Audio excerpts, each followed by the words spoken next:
Ya estamos de regreso en Negocios en Imagen. Vamos a charlar ahora con James Salazar, el subdirector de análisis económico de CI Banco.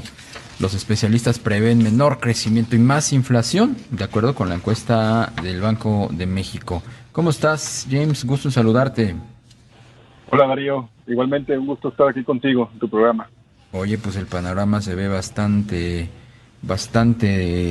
triste, ¿no? No se ve que se vaya a, pues, mitigar el crecimiento rampante de la inflación y bueno, pues ya vimos los datos del INEGI en donde pues está confirmando la entrada prácticamente a una etapa de recesión por parte de nuestra economía y lo peor de todo es que no hay incentivos que nos permitan ver a futuro un reflotamiento de la economía. Sí, lo resumes muy bien los resultados de la encuesta y efectivamente, o sea, en el caso del PIB, que ahora lo reducen el estimado a 2.20, el previo de diciembre era 2.77. Básicamente refleja esta percepción de un inicio de año que va a ser muy complicado y que trae la inercia efectivamente de una segunda mitad del 2021 con una pérdida de dinamismo muy importante, ¿no? Que como bien comentas, se reflejó en dos caídas trimestrales en términos del PIB y que prácticamente la economía está estancada. Y si a esto le agregamos el tema de que apenas empieza o se notarán algunos efectos como el asunto de esta cuarta ola de Omicron, pues el panorama luce complicado y por eso es que estamos o seguimos observando ajustes a la baja en las perspectivas de crecimiento económico, ¿no? Hay varios riesgos ahí todavía latentes. Tenemos adicional a lo de la pandemia, lo que pueda pasar en Estados Unidos con su crecimiento. Tenemos algunas iniciativas aquí en nuestro país que no abonarían tanto en el ambiente de negocios como en incrementar los costos de operación, como la propuesta de reforma energética. Y bueno, pues el escenario, como bien comentas, pues es lleno de incertidumbres y de múltiples riesgos, lo que dificulta hacer una evaluación de la perspectiva económica y esto provoca que se hagan revisiones constantes a la baja. En el caso de la inflación, si bien hay un incremento en la encuesta comparado con lo que observamos en diciembre en términos esperados, que ahora la perspectiva es que cierre en 4.27 la tasa anual. Aquí la buena noticia es que todavía en promedio seguimos observando que, bueno, ya no vamos a estar en los niveles que cerramos el año, 7.36. A lo mejor no vamos a converger a la meta de Banco de México, pero es una buena noticia que todavía la perspectiva en ese sentido pues, sea una baja, una convergencia, a lo mejor hasta el 2023 a caer dentro de los rangos de Banco de México. Es hasta cierto punto lo único rescatable de ese dato, de esta parte del reporte. Por supuesto, James, buenas tardes, te saluda Rogelio Varela. James, en este contexto que tú nos comentas, pues de expectativas a la baja en materia de crecimiento económico al iniciar el año, ¿tú crees que esto pueda meter ruido en la próxima reunión del Banco de México y digamos que puedan moderar esta subida en tasas que todo el mundo está esperando? Sí pudiera generar algo de inquietud, sobre todo. O sea, nosotros no pensemos que va a cambiar la situación de ajuste en la tasa. Sí van a moverla, sí van a subirla. Aquí la discusión es si 25 puntos base o 50. Y las cifras actuales pues empiezan a generar algo o una cierta percepción de que Banco de México pudiera otra vez regresar a solamente 25 puntos base para tratar de evitar que se pueda convertir en un freno. La realidad es que les da margen o pensamos que todavía hay margen para poder subir 50 puntos base. ¿Por qué? Porque incluso el escenario base que contemplaba Banco de México, o dentro del rango que tenía de crecimiento del PIB, caía prácticamente el 5% de que registramos en el 2021 cae, o caía dentro de los objetivos, y la perspectiva que tienen para el 2022 está dentro de los rangos que también trae el mercado.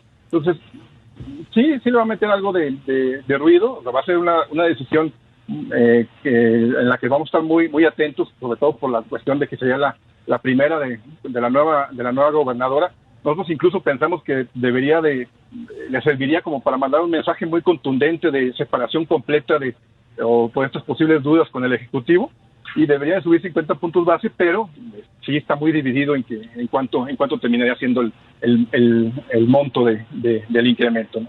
Dices, James, que debería ser una señal para marcar y remarcar la separación y sobre todo pues confirmar la autonomía del Banco de México, que Victoria Rodríguez se deslindara del Ejecutivo, ¿no? Mandando una señal en ese sentido. Pero ¿qué tal si sucede al revés?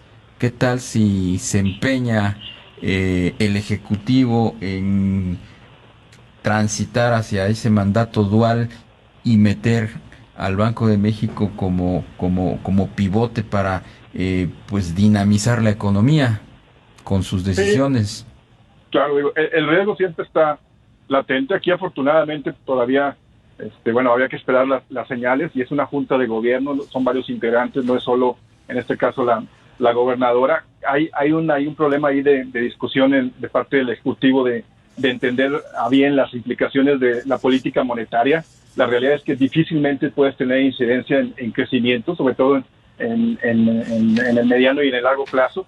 Pero tienes razón, o sea, el hecho de que se puedan enviar mensajes equivocados puede traducirse y seguramente podría pasar, sobre todo en dudas y volatilidad en los mercados financieros, que son los primeros que empezarían a capturar este tipo de inquietudes, ¿no? Veríamos presiones sobre todo en el tipo de cambio, en el caso del peso mexicano, y seguramente en la bolsa, que es donde primero se reflejaría estas preocupaciones en caso de concretarse. Aún así pensamos que sí estarían, digo, estas dudas siempre las vemos cada vez que hay un cambio de la cabeza del Banco Central. Esperemos que se quede en eso nada más. Estas expectativas de crecimiento, James, podrían modificarse en la medida en que pues se defina el tema de la reforma eléctrica, digamos que en un sentido aprobatorio. Sí, de hecho, eso implicaría muy probablemente que veríamos ajustes a la baja. Y aquí quiero nada más también aprovechar para matizar un poquito que generalmente sucede que conforme va surgiendo la información económica a lo largo del año, la mayoría de las ocasiones suben o empiezan a subir las expectativas de crecimiento. Generalmente los analistas somos como muy aversos al riesgo y nos vamos a los escenarios más complicados y por eso ponemos estimaciones relativamente bajas. Nos pasó el año pasado. En el 2021, a inicios teníamos una expectativa de crecimiento del PIB alrededor del 3%. Conforme fueron saliendo datos económicos, empezamos, incluso por momentos se llegó a tener a mediados de año arriba del 6%. A lo que quiero decir es que seguramente, por ya sea en temas negativos o en temas positivos, dependiendo sobre todo de lo que vaya pasando en Estados Unidos, vamos a ver ajustes constantes en las expectativas de crecimiento. Pero sí, el tema en específico del sector eléctrico o de la reforma del sector eléctrico le juega en contra a esta percepción de apoyo a la economía. Pues James Salazar, subdirector de análisis económico de CI Banco, como siempre, un placer platicar contigo. Buenas tardes. Igualmente, Darío, Rogelio, buenas tardes. Y ya que hablábamos de la reforma eléctrica, de ella